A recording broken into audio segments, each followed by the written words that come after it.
In this video, I'm going to show you how to do interfaced applique. Very often you have a smooth, gentle shape like a large circle, and it's very hard when you're needle turn appliquing to get the outer edge nice and smooth. Drives you crazy. Well, I have a solution that works for me, and it involves the use of a lightweight interfacing. Let me show you how to do it. The first thing I do is trace my applique shape onto my interfacing, and this is a fusible interfacing. This is like the most generally used one that there is. It's not a lightweight, but it's a light to medium weight, and you can get it either in packages or off the bolt at the fabric store. So I'm just tracing around, and I probably wouldn't use a purple marker normally, but I want you to be able to see this. I'd probably use something that might disappear a little bit better.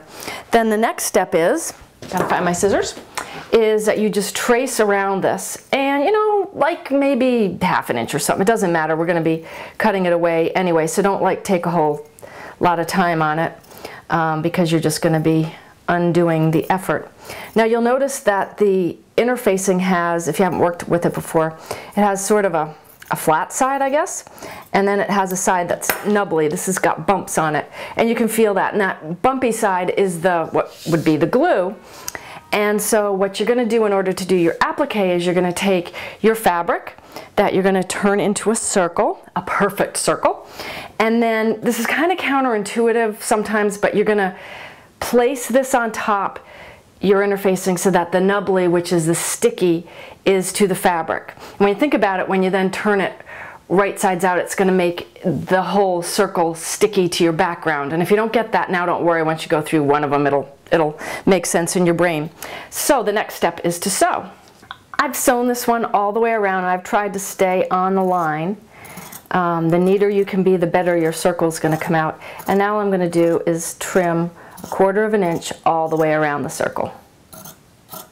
With that trimmed, now I'm going to cut a slit just in the interfacing. So I pinch and pull the two layers apart and just cut a slit through that fold, and just make it big enough that you can turn the applique right sides out through the opening. Pretty easy so far, huh? Now this is going to turn into a pretty circle, but one of the ways I find that you can help is, of course, going along and opening the edges.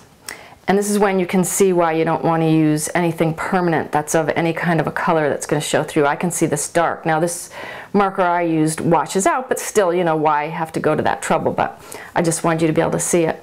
Now one of the things that I like to do now, and I learned this from doll making, is I like to take something and push out my seams.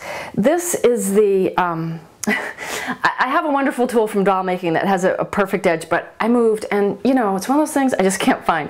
So this is the screwdriver from my baby lock, and I just happened to think, well, that would work fine. So I just go in there and push that out. And I had a place or two that I hadn't sewn perfectly, and I'm wondering if I'm gonna be able to tell. I think that's one right there. It pokes out a little bit. So that's why careful sewing is important. And because then you want your perfect circles. So now we're ready for the next step. If you don't have one of these and you use any kind of fusibles, you really want one. This is an applique pressing sheet, and several companies make them. This happens to be the Fons brand, which I use because not only because I'm associated with them, but because they make such great products. But what this does is, this is sticky, remember, but you can now press this so that you can get your seams all worked out and nice and flat, but you're not sticking to anything. This will come right off. So that's why I'm using this. So now press your applique so that you get the edges nice and flat and crisp. And now you should have a perfect circle all ready to place on your quilt top. And remember, now you've got all this nice sticky here, so when you lay this on your quilt top, you can press it, it'll stay in place, and then when you do your applique, whether by hand or machine, it will stay in place for you very nicely, so you can do your perfect stitching over your perfect circle.